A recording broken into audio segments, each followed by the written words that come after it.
Hi S ബ്ലോഗിന്റെ മറ്റൊരു വീഡിയോയിലേക്ക് എല്ലാവർക്കും സ്വാഗതം.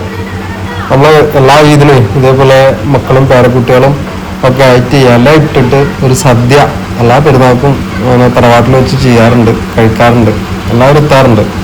പക്ഷെ ഇത് 7ാമത്തെ പെരുന്നാളായിട്ടായി. ഇപ്രാവശ്യം നടക്കൂലെന്നൊക്കെ വിചാരിച്ചിരുന്നു. പക്ഷെ ഇല ഒന്നിച്ചിടാൻ കഴിഞ്ഞില്ല, ഒരുപാട് പേരുണ്ടായിരുന്നു.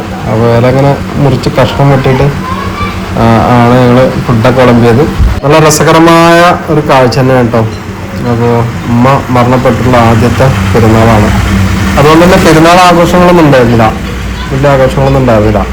പക്ഷെ ഇതെല്ലാവരും ഒത്തുകൂടിയപ്പോഴേ എന്നാൽ ഒരു സദ്യ വെക്കാമെന്നുള്ള വീട്ടുകാരുടെ തീരുമാനത്തിൻ്റെ പ്രകാരം തറവാട്ടിൽ വെച്ചിട്ട് ഭക്ഷണമൊക്കെ പാകം ചെയ്ത് പെരുന്നാൾ ഒരു ചെറിയ രീതിയിൽ ഞങ്ങൾ ആഘോഷിച്ചു. പുതുതലമുറയിൽപ്പെട്ട കുട്ടികൾക്കൊക്കെ ഇത് വല്ലാത്തൊരു അനുഭവം കേട്ടോ. അങ്ങനെ ഒരു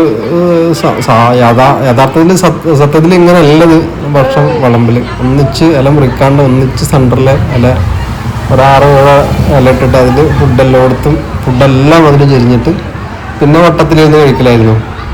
പക്ഷെ ഒരുപാട് പേരുണ്ടായതുകൊണ്ടേ അങ്ങനൊരു സംവിധാനത്തിനൊരു ബുദ്ധിമുട്ടുള്ള കാരണം ഇങ്ങനെ ഇല മുറിച്ച് സാധാ സദ്യ വിളമ്പുന്ന രീതിയിലായി. എല്ലാ വീട്ടിലും ഇതേപോലെ പെരുന്നാൾക്ക് നടക്കാറുണ്ട്. ഞങ്ങളുടെ നാട്ടിലൊക്കെ അങ്ങനെയാണ്. ഇലട്ടിട്ട് ഒരു നാടൻ സദ്യ അത് വർഷങ്ങളായിട്ട് എല്ലാ വീട്ടിലും നിലനിൽക്കുന്നതാണ്. അത് ഫസ്റ്റ് പെരുന്നാൾക്ക് ബിരിയാണി ഒക്കെ ഉണ്ടെങ്കിലും എല്ലാ വീട്ടിലും എല്ലാ അംഗങ്ങളും എത്തിക്കഴിഞ്ഞിട്ടുണ്ടെങ്കിൽ ഇലട്ടൊരു നല്ലൊരു സദ്യ നമ്മളെ വീടുകളിൽ നാട്ടിൻ പ്രദേശങ്ങളിലൊക്കെ കണ്ടുവരാറുള്ളൊരു സംഭവം തന്നെയാണ്. ഇന്നത്തോടു കൂടി എല്ലാവരും പിരിട്ടോ. നാളെ മുതൽ മദ്രസകളൊക്കെ തുറക്കുകയാണ്. അപ്പോൾ കുട്ടികൾക്ക് മദ്രസ അല്ലേ, അപ്പോൾ ഇന്നത്തോട് കൂടിയിട്ട് എല്ലാവരും പിരിഞ്ഞു പോവും.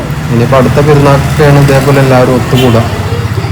അങ്ങനെ ഇതേപോലെ പെരുന്നാളൊക്കെ വരണം, എല്ലാവരും ഒന്നിച്ച് കാണാനും ഇതേപോലെ ഒന്നിച്ച് ഭക്ഷണം കഴിക്കാനൊക്കെ. അങ്ങനെ തന്നെ ഭക്ഷണം കഴിഞ്ഞിട്ട് പായസം ഒക്കെ ഉണ്ട് കേട്ടോ. പായസം എന്തൊരു വെള്ളം പോലെ ആയെങ്കിലും രസമുണ്ടായിരുന്നു പരിപാടി.